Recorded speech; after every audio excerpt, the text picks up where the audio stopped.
Welcome to Morpheus Nights. Tonight's story is about a girl who cannot fall asleep until she notices a small door made of moonlight glowing quietly near the floor of her room. On the other side of that door, a gentle night garden is waiting. A garden where the grass glows like silver, where floating lights drift through the air, and where a very polite snail serves warm tea made from the first rain of spring. There are quiet paths, a sleepy stone bench, and a tall lantern tree that holds the softest dreams in its branches. This is a story with no danger, no noise, and nothing to worry about. Just a slow walk through a peaceful world designed to help your thoughts grow softer and your body grow heavy with rest. So settle into your bed, close your eyes whenever you feel ready, and let the moonlight show you the way. And now the garden is quiet again. The lanterns are dim, the path is still, and the little door of moonlight has faded into the wall. The girl is asleep and the night is gently holding her dreams. If you are still awake, just stay here in the silence for a little while longer. Let your breathing slow. Let your body rest. Thank you for spending this night in Morpheus Nights. Sleep well, and I will see you in the next dream. Part 1. The door by the floor. The night had settled over the room in the gentlest way, as if it did not want to disturb anything that was already tired. The air was still, and the darkness felt soft rather than heavy. Even the corners of the room looked calm, as if they had quietly agreed to stop holding secrets for a while. The girl lay beneath her blanket and watched the ceiling without really thinking about it. She could see a faint shape of moonlight drifting across the plaster, pale and blurred, like a slow wave that had forgotten the shore. The room felt familiar and safe, but her mind was not ready to close its door yet. It wandered a little, the way a cat wanders before it chooses the perfect spot to curl up. She had tried the usual things that sometimes helped. She had shifted her pillow until it felt cooler. She had pulled the blanket higher and then lower, searching for that exact point of comfort that makes the body finally relax. She had closed her eyes and counted her breathing, carefully and patiently, as if each breath were a small step down a quiet staircase. But sleep, for some reason, was not in a hurry at night. It was not unpleasant to be awake. It was simply slow. The kind of slowness that makes you notice details you usually ignore. The kind that makes you listen to silence and realize that silence is not empty at all. It is full of tiny sounds, like the soft settling of furniture and the faraway movement of air beyond the window. Somewhere outside, a branch moved slightly, and the sound was so faint that it felt more like a thought than a noise. The wind sighed once, as if it had been carrying something, and was relieved to put it down.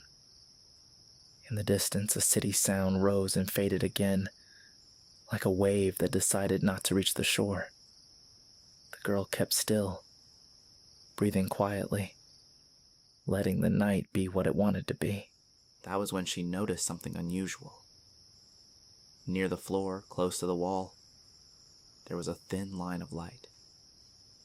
At first, she assumed it was a reflection.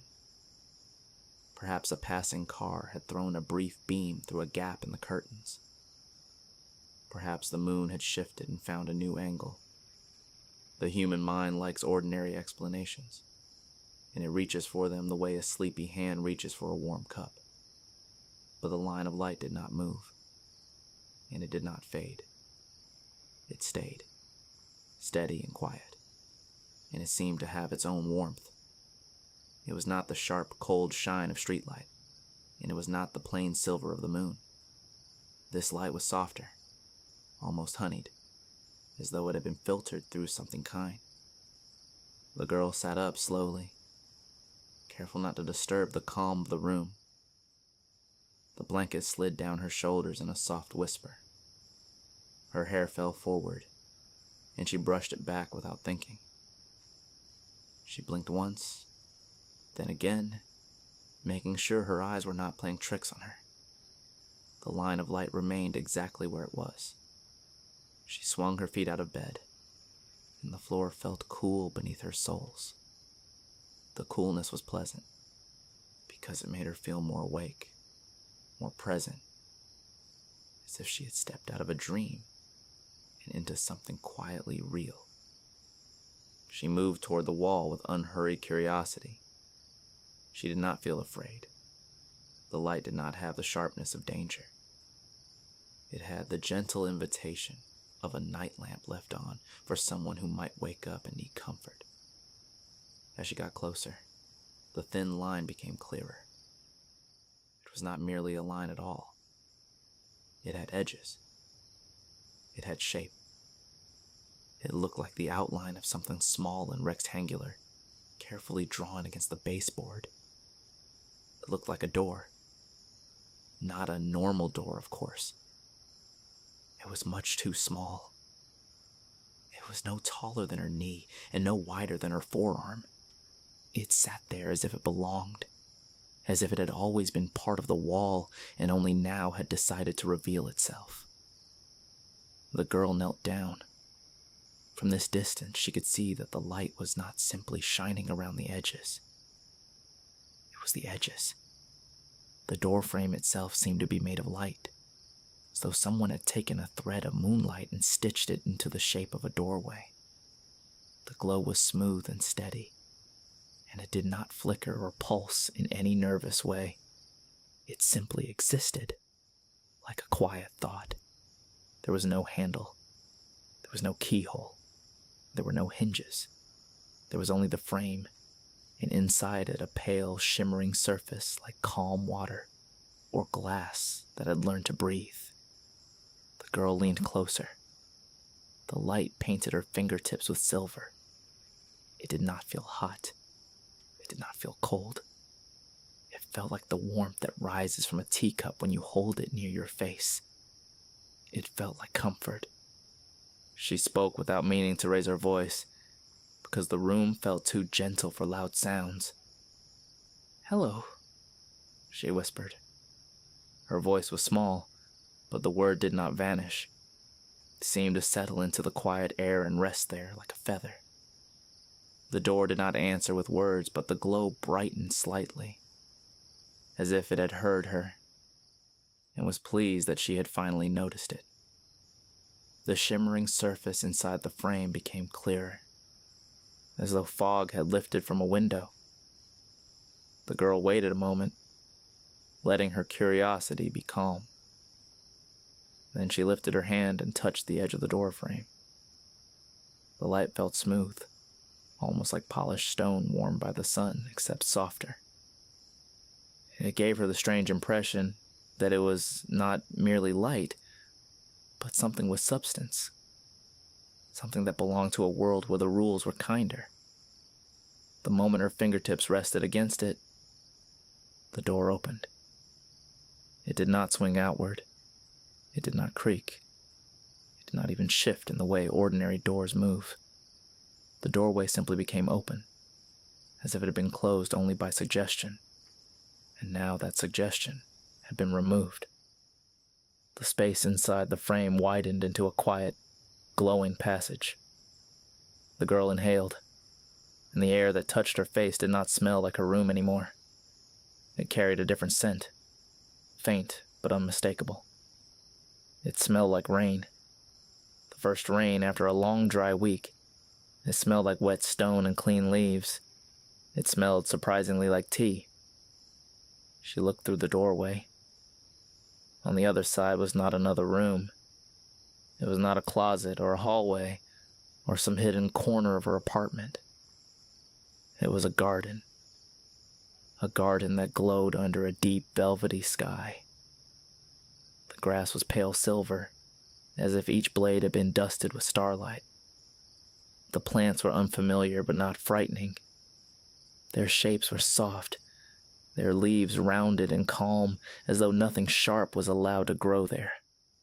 A stone path curved away into the distance, and along its edges tiny lights floated slowly, like fireflies that had decided to move at the speed of drifting clouds.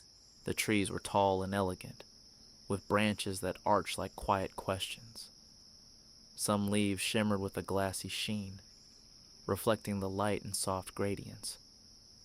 The air itself seemed thicker, not heavy, but lush, like warm mist that wanted to be comforting. The girl blinked again, because the mind always checks twice when it sees something beautiful and impossible. The garden remained. The doorway remained. Everything waited, patient and gentle, as if the world beyond the door had all the time in the universe. She shifted her weight closer to the opening, and she noticed something else. The sounds were different there. Not loud, not chaotic, just different. There was a soft hush, as if the garden carried its own silence. There was a faint chiming sound, like glass touched lightly by a fingertip. And far away, somewhere beyond the curve of the path, she heard something that sounded like a teacup being placed on a saucer. Her curiosity warmed into something almost like happiness. It was not the loud happiness of excitement, but the quiet happiness of being welcomed. The feeling that says, without words, that you are safe to explore, safe to wonder, safe to simply exist. She did not rush. She did not leap. Instead, she moved in the slow, careful way you move when you do not want to break a beautiful moment. First, she placed one hand through the doorway. The air on the other side touched her skin like warm velvet. It felt soothing, as if it had been designed for tired people. She could feel a calmness rising in her chest, the way calmness rises when you walk into a room lit by candles. Then she placed her other hand through and leaned forward. The door frame did not resist her. It did not pinch, and it did not scrape. It simply allowed her to pass, as if it understood exactly what she was doing and approved of it. She lowered her head, then her shoulders, and finally she stepped through. Her foot touched the silver grass, and she felt a gentle softness under her sole, as though the ground had been waiting to be stepped on. The grass did not bend sharply. It moved like water, making space for her in a slow, graceful way. A small ripple of light spread outward from where she stood and then faded into the glow. The girl straightened up. Behind her, the doorway still hovered in the wall of nothing. A small rectangle of moonlight that connected her room to this strange garden. She could still see the dark, familiar shape of her bedroom beyond it, like a painting hung on the air. She looked back at the garden. The floating lights drifted lazily along the path. The lantern-like leaves shimmered in the trees. The air smelled clean and soft, like a quiet promise. And the girl, who had been unable to sleep only minutes ago, suddenly felt as if she had stepped into the kind of place where sleep could finally find her. She took one slow breath in, and then she began to walk forward, deeper into the glowing garden, as the night around her held its silence like a gentle hand. Part 2. The garden that glowed. The girl walked slowly, not because she was afraid of tripping, but because everything around her felt too delicate to rush through. The garden did not seem to demand speed. It invited patience. It suggested in the quiet language of soft light and warm air that moving slowly was the correct way to be here.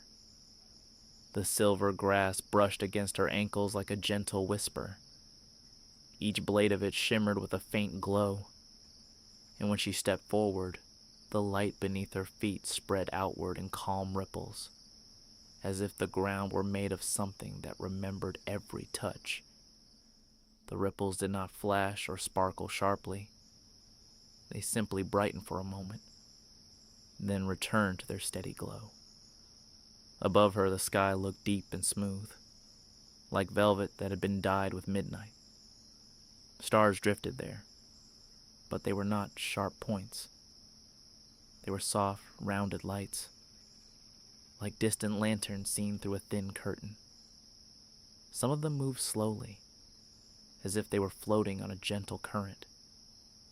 The air had a comforting warmth, as if the garden held its own mild climate, separate from the world she had left behind. It was not the warmth of summer sun, and it was not the dry warmth of heated rooms. It was the kind of warmth that comes from something living, the kind you feel near a sleeping animal, or under a blanket that has just been warmed by your own body. She breathed in again and noticed the scent more clearly now. It was clean and familiar in a way she cannot explain. It smelled like rain on stone, like damp leaves after a shower. It smelled like a quiet kitchen at night, when someone has made tea and left the steam to drift lazily into the air. She followed the pale stone path, which curved gently in front of her. The stones were smooth and slightly warm, as if they had been sunlit earlier, even though there was no sun here.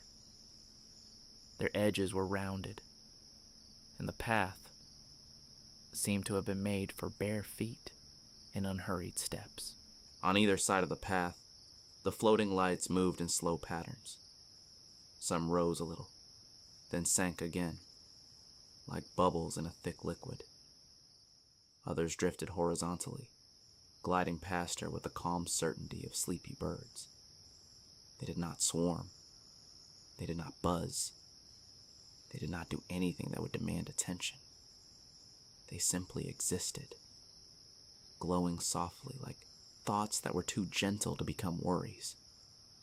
One light drifted closer than the others. It hovered near her shoulder, then moved toward her hand as if it was curious about her too. The girl lifted her palm slightly. The light floated down and rested there. It was about the size of a small plum, and its glow was warm and golden. It did not feel heavy. It felt like holding a breath of sunlight. The light pulsed once, slowly like a heartbeat, and for a moment the girl felt a pleasant heaviness spread through her chest and shoulders. It was the kind of heaviness that comes when your body finally begins to trust that it is safe. Then the light lifted again and drifted away, as if it had only stopped to share a quiet greeting. The girl continued walking, and the garden opened around her like a story that had been waiting to begin. She passed bushes with leaves shaped like small, smooth spoons. She passed flowers that looked like folded paper, pale lavender and soft blue, their petals shifting slightly as if they were adjusting themselves in their sleep. She passed a cluster of stones that seemed arranged with careful intention, like someone had made a tiny place to sit and think. Everything looked designed, but not designed in a strict way. It was designed the way dreams are designed, with logic that makes sense only while you are inside it. The path curved again, and she heard something. It was a small sound, delicate and clear. A tiny clink, like porcelain touching porcelain. She slowed down, listening. The sound came again, followed by a soft, slow voice that sounded like it was smiling. "Careful, please," the voice said. "That is the good cup." The girl turned her head. Near the edge of the path was a small clearing that she had not noticed at first. It was framed by tall plants with long leaves that shimmered like satin ribbons. In the middle of the clearing stood a table. At first, the table looked too small to be useful to her. It was no taller than her calf, and the surface was barely wide enough for a book. But the longer she looked, the more she realized that the table was not built in the way ordinary furniture is built. It looked as if it had grown out of the ground. Its legs were shaped like twisting roots, and the surface was formed from smooth, pale wood that glowed faintly at the edges. On top of the table sat 2 teacups and a small teapot. The teacups were tiny and delicate, white with thin silver lines painted around the rims. The teapot was round and glossy, the color of moonlight reflected in water. And beside the table, moving at a pace that could only be described as politely slow, was a snail. The girl stared. The snail was not enormous, and it was not scary. It was simply unusual. It wore a tiny waistcoat. The waistcoat was dark green, neat and perfectly fitted, with tiny golden buttons that glinted softly. The snail's shell had a pearly shine, like the inside of a seashell, and its eye stalks were lifted with calm attention. It looked up at the girl in a way that felt strangely formal, as if it had been expecting a guest and had rehearsed a greeting. "Oh," the snail said, "you arrived." The girl blinked, then remembered that she was in a garden that had appeared through a moonlight door. It seemed silly suddenly to be surprised by a talking snail. "Yes," she said softly. "I think I did." The snail nodded slowly, as if this confirmed something important. "You came through the door," it said, sounding satisfied. "That makes sense. People who come through doors usually mean to arrive somewhere, even if they do not know where they are going." The girl smiled because the snail's calm seriousness was comforting. "I did not know there would be a door," she admitted. "I only saw it because I could not sleep." "Ah," said the snail, as if it understood everything now. "Sleeplessness is a common invitation. When the mind stays awake, it sometimes notices what it usually ignores." The snail adjusted its waistcoat, a gesture so polite and practiced that it felt like watching a tiny gentleman prepare for tea. "Would you like some?" it asked, gesturing toward the table with one slow movement of its head. The girl looked at the cups again. They were far too small for her hands. "That is very kind," she said, "but I do not think I can drink from those." The snail looked at the cups, then at the girl, then back at the cups, as if carefully comparing the situation. "Yes," it agreed, "you are quite a different size." The snail paused as though thinking. "Fortunately," it continued, "size is not fixed here. It is simply suggested." The girl felt something warm and amused in her chest. She liked the way the snail spoke, as if every sentence was a gentle explanation of a world that did not need to hurry. The snail cleared his throat in a way that sounded like a very small cough. "Table," it said, speaking to the furniture as if it were a helpful friend. "Please." The girl watched, expecting nothing, and yet feeling as if something was about to happen. The table did not jump or grow suddenly. It changed in the slowest, calmest way possible. The root leg stretched a little. The surface widened like a flower opening. The teapot and cup stayed where they were, perfectly balanced, while the table expanded beneath them. The cups grew too, stretching into a size that looked exactly right for human hands. The teapot became larger, its glossy surface reflecting the garden lights in smooth gradients. The snail looked pleased. "There," it said. "Now it will do." The girl sat down slowly, and a chair appeared beneath her, as if the garden had noticed she needed one. It was a simple chair, woven from pale branches and soft moss, and it held her comfortably without any creaking. She placed her hand on the table. The surface felt warm, like sun-warmed wood, even though the light here was moonlight. Steam rose from the teapot, drifting upward in thin, lazy ribbons. The girl leaned closer and inhaled. The steam smelled like rain, but not the sharp rain of storms. It smelled like gentle rain, the kind that falls at night and makes the world feel clean. Under that scent was something else, something sweet and familiar, like vanilla or warm milk, except lighter. The snail poured the tea without touching the teapot. It did not use a hand, of course. Instead, the teapot tilted by itself, as if it had been trained. The tea flowed smoothly into the cup, silver and pale like liquid moonlight. The girl watched the surface of the tea. It did not ripple like water. It moved slowly, thickly, as though it carried a softness inside it. "What kind of tea is this?" she asked.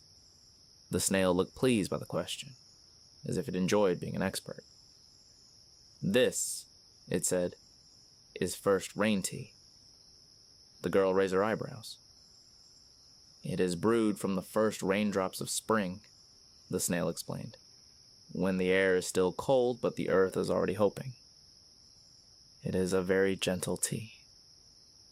It makes the body remember how to rest." That sounded like exactly what she needed. She lifted the cup carefully and took a small sip. The tea was warm, but it also felt cool. It spread across her tongue like silk.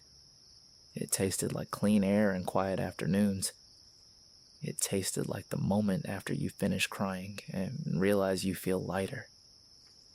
It tasted like the soft relief of finally being able to unclench your jaw. The girl sighed without meaning to. The snail nodded, as if sighing was a normal and expected response. "Yes," it said. "That tea does that?" She took another sip and her shoulders dropped slightly. Her hands relaxed around the cup. The garden glow seemed softer now, as if it had leaned closer to keep her company. The snail watched her in a polite, calm way. "You are welcome here," it said gently. "The garden tends to like visitors who arrive from tired nights." The girl's eyes felt a little heavier, but it was not unpleasant. It was the pleasant heaviness of being wrapped in something warm. She set the cup down slowly. "Do you live here?" she asked. The snail gave a slow, thoughtful nod. "I do," it said. "I keep the tea. I mind the cups. I make sure the path stays gentle." The snail paused, then added, "It is important, that people do not trip over sharp thoughts when they are trying to rest." The girl smiled again. The sentence felt like a small piece of wisdom disguised as a joke, and she appreciated that. She looked around the clearing. The tall ribbon-like leaves swayed slightly, even though there was no wind. The floating lights drifted in slow loops. The air seemed to hum faintly, not with electricity, but with quiet life. "What else is in the garden?" she asked. The snail's eye stalks lifted a little, as if it was pleased to have an audience. "There are many things," it said. "There is the path of floating lights, if you prefer walking. There is a stone bench that talks too much when it is sleepy. There is the lantern tree, which holds small dreams in its branches." The girl leaned forward slightly. "Dreams?" she repeated. The snail nodded. "Not the loud ones," it said, as if reassuring her. "Not the ones that chase you, only the gentle ones. The dreams that help you settle. The dreams that do not demand anything." The girl felt her eyelids growing heavier again, but her curiosity remained warm. "How do I find the lantern tree?" she asked. The snail turned slightly and pointed, very slowly toward the path. You follow the stones, it said. You follow the floating lights. You do not hurry. If you hurry, the garden will think you are anxious, and then it will try too hard to comfort you, which becomes distracting. The girl let out a quiet laugh, soft enough to match the garden. I will not hurry, she promised. The snail looked satisfied. Good, it said. Then you will hear the garden properly. The girl stood up slowly. The chair did not scrape, it simply released her. She gave the snail a small nod of gratitude.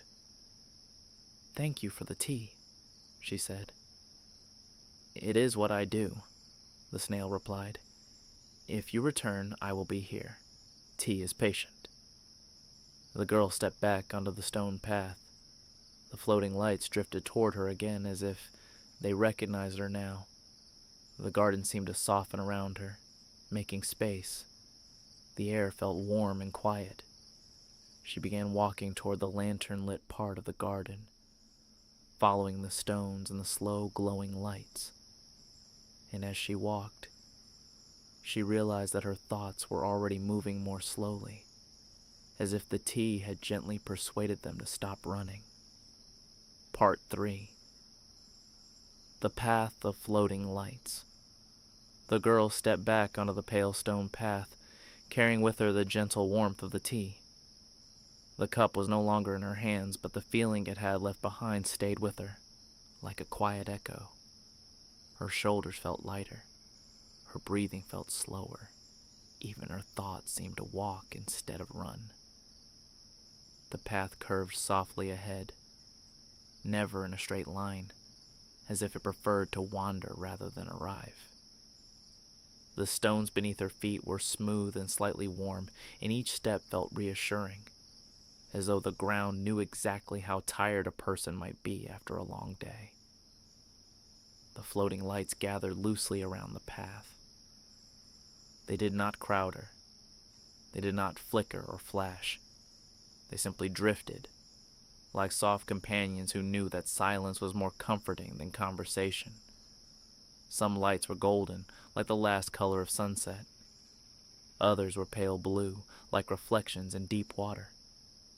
A few were silver, almost invisible against the glow of the grass, until they moved and revealed their gentle shimmer. One light floated close to her shoulder, then drifted forward as if to guide her. The girl followed. The path grew quieter as she walked. The clearing with the tea table faded behind her, hidden by soft curves of glowing bushes and low trees. The garden did not feel large in a frightening way. It felt large in the way a dream feels large, endless, but never overwhelming. She noticed that the air had grown even softer here. It was almost like walking through warm mist, though there was no moisture on her skin. The air simply held her, the way water holds a floating leaf.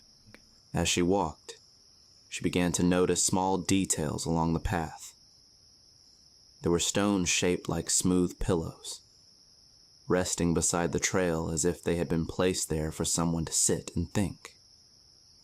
There were low plants with round leaves that glowed faintly, like coins left under moonlight.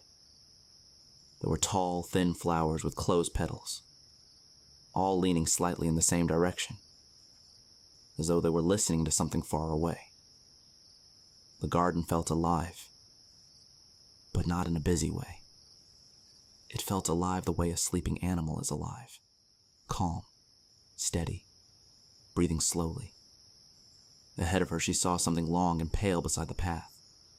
As she came closer, she realized it was a bench. It was made of smooth, pale stone, shaped in a gentle curve. It looked older than everything else around it, as if it had been sitting there for a very long time, quietly watching the garden grow and change. The girl slowed her steps. The bench let out a soft, creaking sigh. It was not the sharp sound of old wood.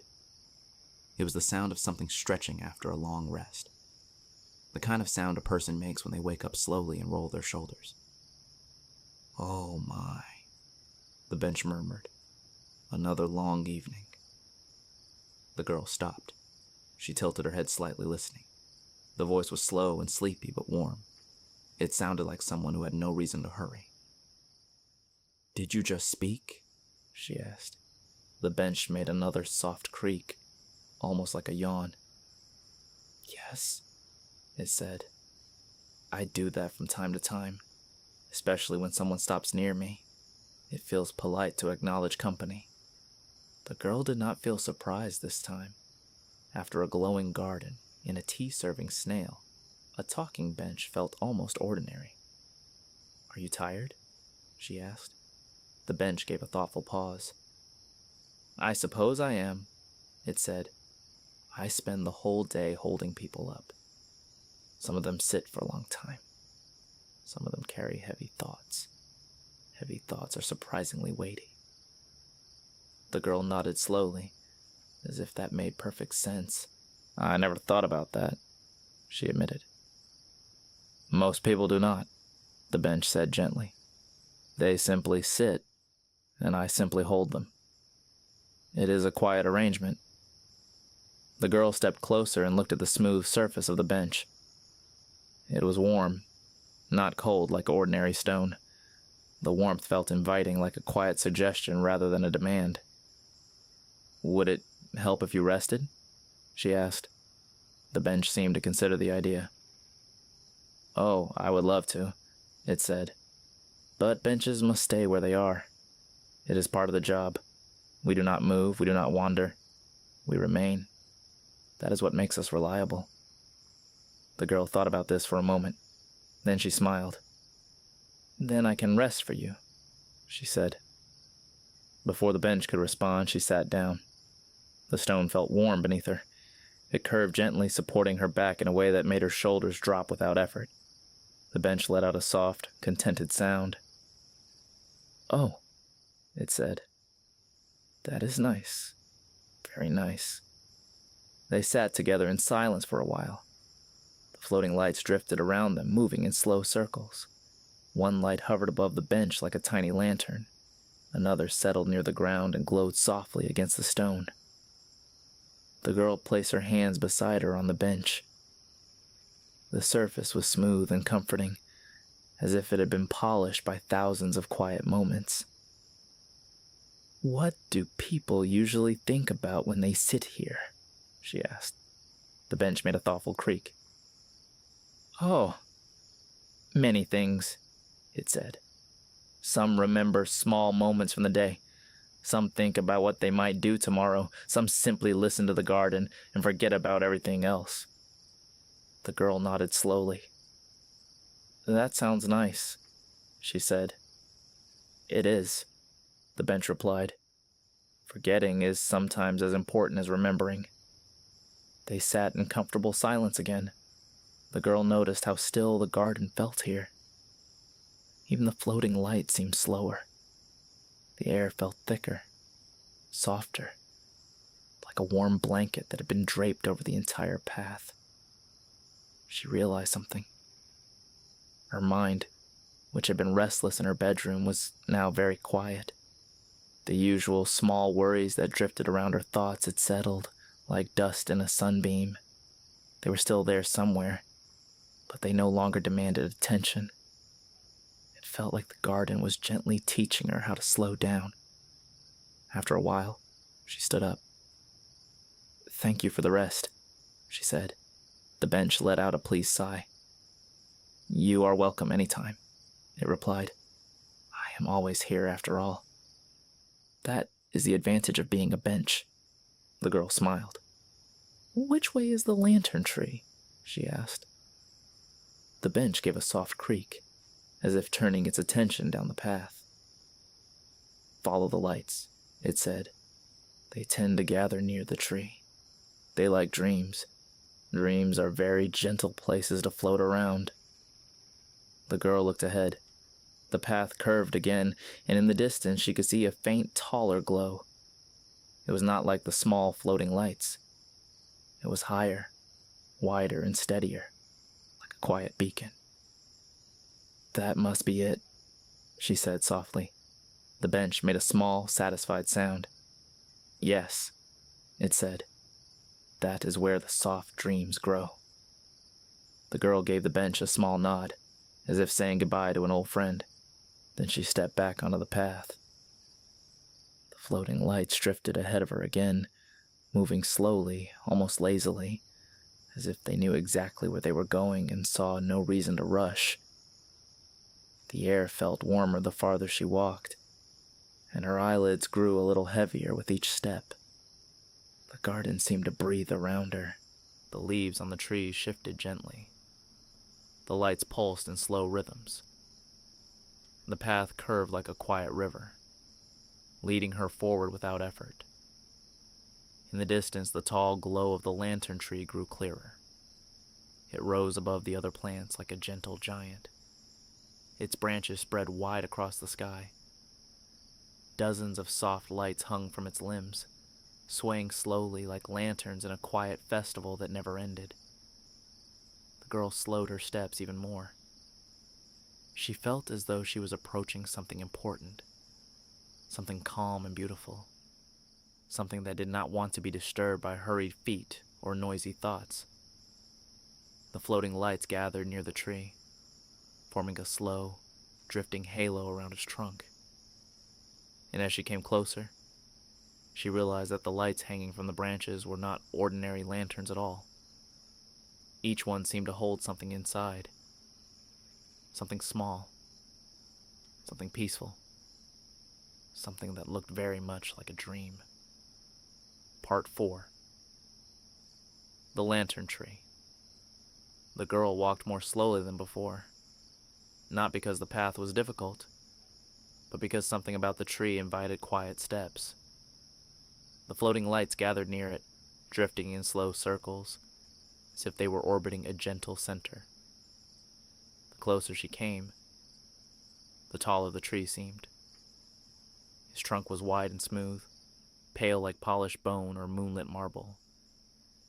It did not look rough or ancient in a frightening way.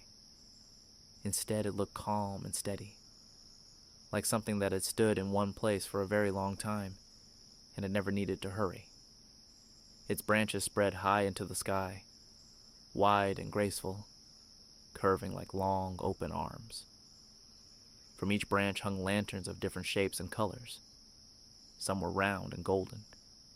Some were long and silver. Others were shaped like tiny droplets, glowing in shades of blue, lavender, and soft green. Every lantern pulsed with a slow, steady glow, like a quiet heartbeat. The air around the tree felt warmer than the rest of the garden. It was not hot, but it had a comforting softness, like the warmth near a fireplace after the fire has settled into glowing coals. The girl stepped closer.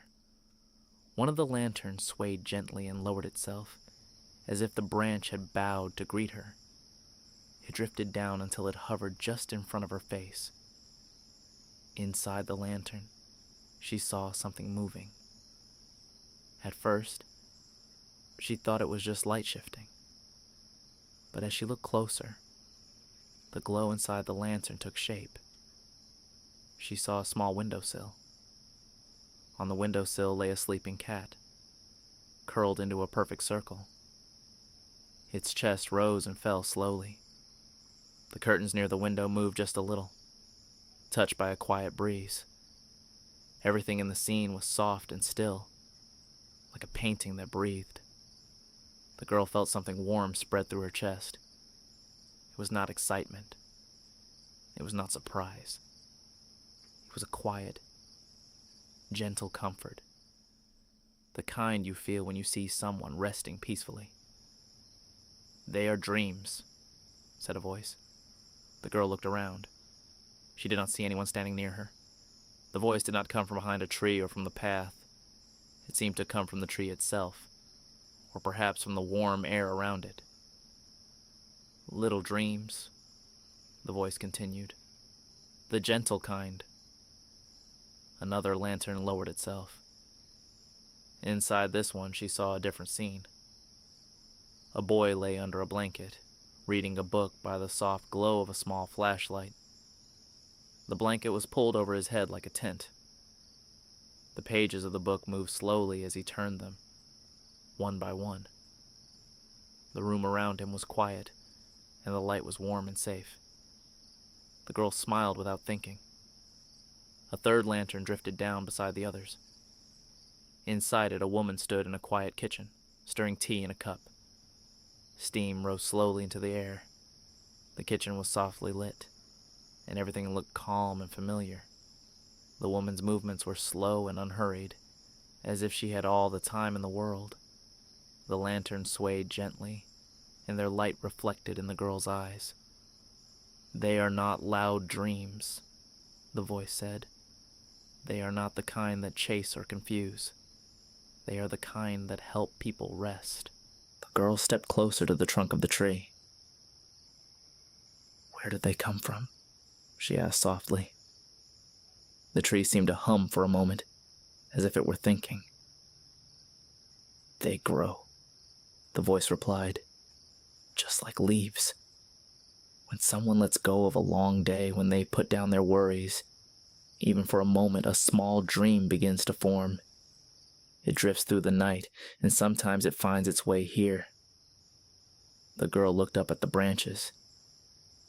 There were so many lanterns. Hundreds, perhaps. Each one held a tiny world inside it. Some showed quiet bedrooms. Some showed peaceful landscapes. Some showed people sitting in silence, watching rain, or reading, or simply resting. All of them were calm. All of them were gentle. She felt her eyelids grow heavier as she watched them. Another lantern lowered itself, this one glowing with a soft blue light. Inside, she saw a person lying in a hammock between two trees. The hammock swayed slowly, and the leaves above it rustled in a warm breeze. Sunlight filtered through the branches in soft, golden patches. The scene was so peaceful that the girl almost felt as though she were inside it. She blinked slowly. The lanterns continued their soft swaying. The floating lights gathered around the branches, drifting lazily, as if they were also enjoying the dreams. "Can anyone come here?" she asked. "Yes," the voice said. "Anyone who finds the door. Anyone who walks slowly enough to notice the path. Anyone who drinks the tea and lets their shoulders rest." The girl leaned against the trunk of the tree. The surface was warm and smooth, and it felt comforting against her back. "I think I am getting sleepy," she said. "That is the purpose of the garden," the voice replied gently. "It is not a place to stay awake. It is a place to remember how to rest." The girl looked up one last time. The lanterns glowed softly above her, each one holding a quiet moment from someone's life. The scenes inside them moved slowly, like memories drifting through warm water. Her breathing became slower. The floating lights near the tree drifted lower, closer to the ground, as if they too were preparing to sleep. The air felt thicker, softer, almost like a blanket made of warmth and silence. The girl pushed herself gently away from the trunk. "I think I should go back," she said. The tree did not sound disappointed. "Yes," the voice replied. "The door will still be there. It waits patiently the way all good doors do." The girl nodded, even though she was not sure who or what she was nodding to. She turned and looked back toward the path. The floating lights had already begun to drift in that direction, forming a slow, glowing trail. It looked like a quiet invitation. She took a step, then another, following the lights as they guided her back through the garden. Her movements felt slower now, heavier in a pleasant way, as if the tea and the lantern dreams had filled her with soft, warm sand. Behind her, the lantern tree continued to glow, its branches holding hundreds of gentle dreams for people who needed them. And ahead of her, somewhere along the winding path, the The small door of Moonlight waited to lead her home. Part 5. The Way Back. The girl followed the floating lights as they drifted back along the path. They did not move in a straight line, and they did not hurry. They simply glided ahead of her, slow and steady, like quiet thoughts leading the way home. Her steps felt heavier now, but not in an uncomfortable way. It was the pleasant heaviness that comes when the body begins to relax completely. The kind that makes your arms feel warm, your shoulders sink, and your eyelids grow soft. The path curved gently beneath her feet. The stones were still warm, still smooth, still patient. The garden seemed quieter now, as if it too were preparing to rest. The floating lights drifted lower, closer to the ground, their glow dimmer and softer, like candles that had burned for a long time and were ready to go out. She passed the place where the bench had been. The stone bench still rested beside the path, curved and calm, but it did not speak this time. It seemed to be asleep. The surface of it looked warmer, almost golden in the soft light, as if it were dreaming of the people who had rested there. The girl slowed her steps as she passed it.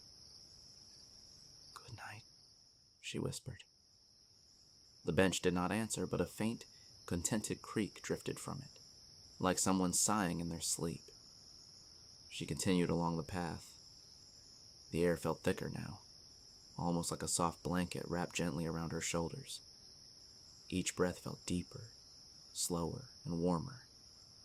The scent of rain and tea was still there, but it had become lighter, more distant, like a memory instead of a presence. The garden seemed to blur slightly at the edges. The trees looked softer, less detailed, as if they were made of mist and light rather than bark and leaves.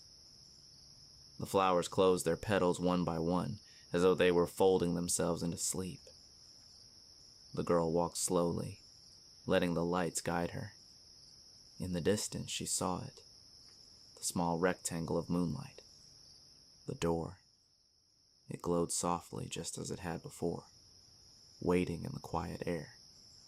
Through it, she could see the faint outline of her room, the familiar shape of her bed, the dark, comfortable corners, the ceiling where the moonlight rested like a pale cloud.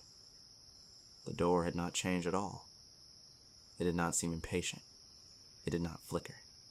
It simply waited, the way a good door waits, without pressure, without demand. The girl felt a small wave of gratitude, not a loud or dramatic feeling, but a quiet one. The kind that fills your chest with warmth and makes your breathing slow. She stepped closer.